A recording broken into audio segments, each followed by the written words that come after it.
மாண்புமிகு தமிழக முதல்வர் அவர்களுக்கு மானங்கெட்ட தமிழ்நாட்டினுடைய முதல்வர் அப்படின்னு சொன்னதுக்காகவே அவங்களுக்கு தக்க தண்டனை கொடுக்கணும்.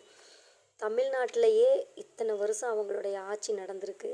75 வருஷ ஆட்சியில் அந்த மானங்கெட்ட தமிழ்நாட்டுக்கு அவங்களும் முதலமைச்சராக இருந்திருக்கிறாங்க அப்படிங்கிறதையே அவங்க மறந்துட்டாங்க, அவங்க கட்சிக்காரங்களே.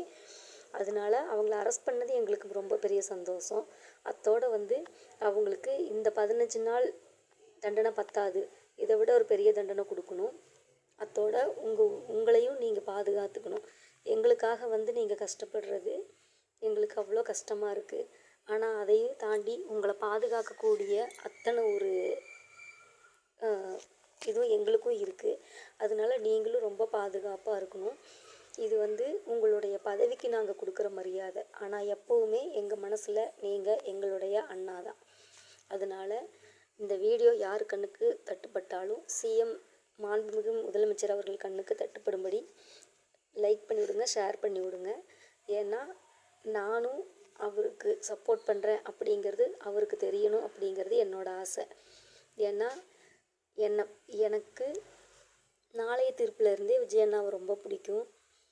இப்போ அவரை அண்ணான்னு உரிமை கொண்டாடுறதை விட நம்மளுடைய தமிழ்நாட்டு முதல்வர் அப்படிங்கிறது ஒரு பெரிய கண்ணியம், பெரிய மரியாதை. அதனால் அவரை நம்ம தமிழ்நாடு மக்களும் சேர்ந்து அவரை பாதுகாக்கணும். ஏன்னா அவர் நம்மளுடைய பொக்கிஷம். அதுக்காக தமிழ்நாட்டு மக்களும் தயவு செஞ்சு அவருடைய ஆட்சியை புரிஞ்சுக்கிட்டு 6 மாதம் டைம் கேட்டார். அந்த டைமுக்குள்ளார அவர் எல்லாம் செஞ்சுக்கிட்டு இருக்கார் ஒன்றா.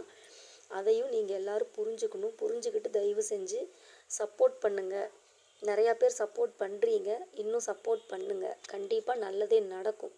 இன்னி ஒரு எம்ஜிஆர் ஆட்சி செய்கிற மாதிரி நம்மளுடைய தமிழ்நாடு அந்த ஒரு ஆட்சியில் தான் இயங்கும்.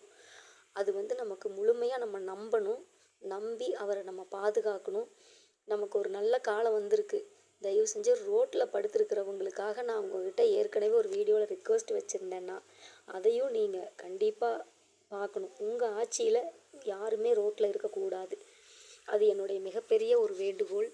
நிறையா பேர் வீடு இல்லாமல் ரோட்டில் இருந்து கஷ்டப்படுறாங்க. அவங்களுக்காக நீங்கள் ஏதாவது ஒரு நடவடிக்கை எடுப்பீங்கன்னு நான் நம்புகிறேன். அடுத்த கோரிக்கை நான் அடுத்த வீடியோவில் சொல்கிறேன். நீங்கள் முதல்ல அந்த ரோட்டில் இருக்கிறவங்களுக்காக இறங்கி ஒரு நல்ல விஷயம் பண்ணணுன்னா அந்த மாணவர்கள் விடுதியில் போய் நீங்கள் பார்த்த மாதிரி ரோட்டில் இருக்கிறவங்களையும் நீங்கள் பார்க்கணும். பார்த்து அவங்களையும் நீங்கள் ஒரு சேஃப்டி பண்ணணும். நிறையா பேர் ரோட்லேயே அனாதையாக இறந்து போயிடுறாங்க. அந்த மாதிரி ஒரு இழப்பு உங்கள் ஆட்சியில் இருக்கக்கூடாதுன்னு நான் நினைக்கிறேன். என்ன மாதிரி எத்தனை பேர் நினைக்கிறீங்கன்னு கமெண்டில் சொல்லுங்கள். ஷேர் பண்ணுங்கள், லைக் பண்ணுங்கள்.